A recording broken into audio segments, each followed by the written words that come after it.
Yaxşı radno, yaxşı. Ho ho ho. Dediniz skin doktor çakırınla mı? Ne dedi?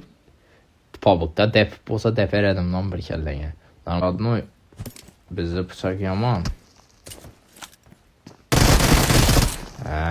Gördün mü? Bana sanki ötenek.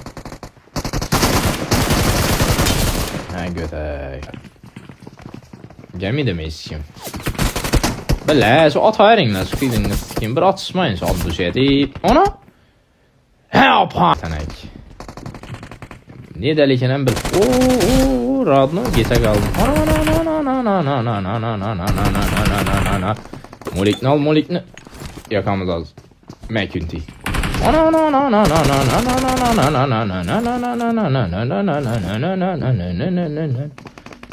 İçki hatırcemlik. İçki hatırcemlik. Ana!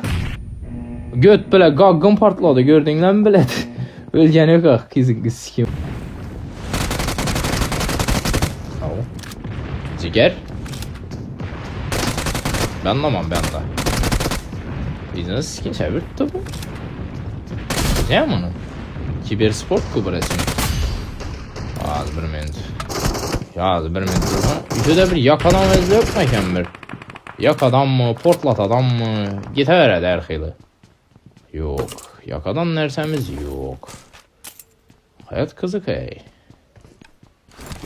Az Pepsi iç vere de adduşi. Kongresi ama yine killene teyip atıttı yine. Bizəni çox da ketmə uçmayındır. Dərdayım kongressini ikisləri zor boladı bizənikinə qarandı. Lakin bizərəm yengilimmiz. Bizərəm söz şipirini səlbədən trakatib kurub başlayaramiz.